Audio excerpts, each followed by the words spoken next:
प्रेरणास्पद कथाएं YouTube channel पर मैं धनंजय जैन आप सभी का हार्दिक अभिवादन करता हूं।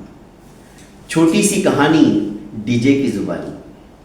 दोस्तों, प्रत्येक मनुष्य को भाग्य का ही प्राप्त होता है। अब अपने ही परिवार में, अपने घर में किसके भाग्य से क्या आ रहा है ये पता नहीं चलता है, पर मनुष्य अपने अहंकार के अंदर रहता है कि सब कुछ मैं कर रहा हूं, जबकि ऐसा नहीं होता है।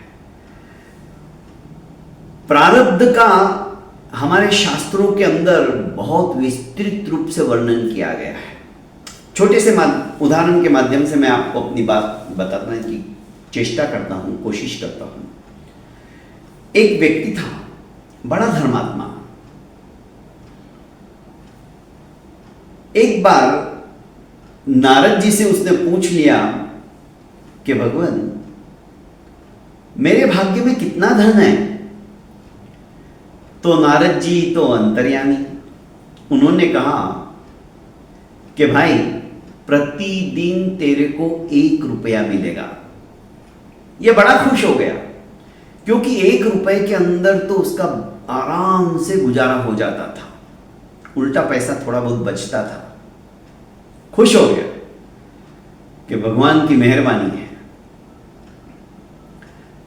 उस व्यक्ति का एक मित्र था और इसका जीवन धर्मात्मा होने के साथ में सादगी से परिपूर्ण था।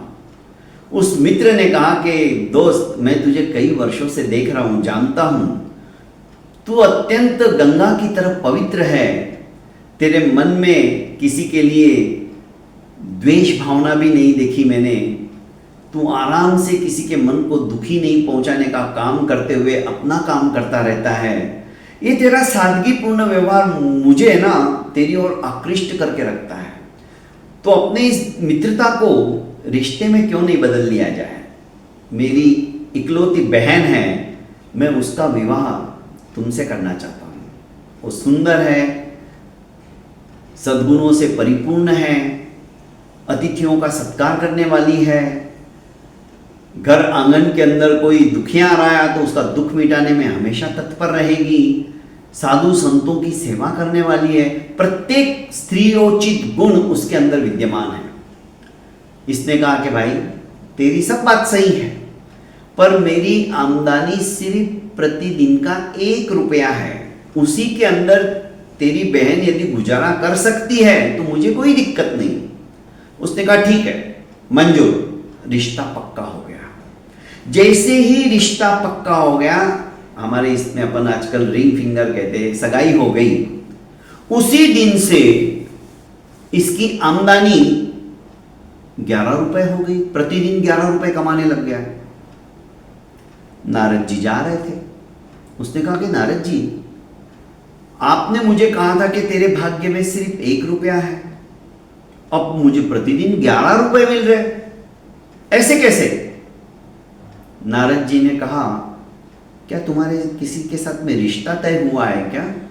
उसने कहा हाँ, मेरी सगाई अभी अभी 4 दिन पहले ही हुई है। नारद जी ने हंसते हुए कहा कि जो 10 रुपए है वो तुम्हारी होने वाली पत्नी के रिश्ते की वजह से उसके भाग्य का भी तुम्हें मिल रहा है, क्योंकि वो तुम्हारे घर में ही आने वाली है। ऐसा है क्या? अब प्रतिदिन 11 रुपए कमा रहा। तो नारद जी ने कहा कि अब थोड़ा थोड़ा इसमें से बचा के रखो, तुम्हारे शादी में काम आएगा। और हंसते हुए नारद जी निकल गए। विवाह हो गया। विवाह के करीब 2 साल के पश्चात एक सुंदर पुत्र ने इसके घर पे जन्म लिया। उस दिन से इनकी आमदनी 31 रुपए होने लगी। फिर नारद जी आए। नारद जी, पहले मेरी आमदनी 1 रुपया थी, फिर मेरी आमदनी 11 रुपए हो गई। आपने कहा कि इसमें 10 रुपए तेरी बीबी के भाग्य के हैं, ठीक है।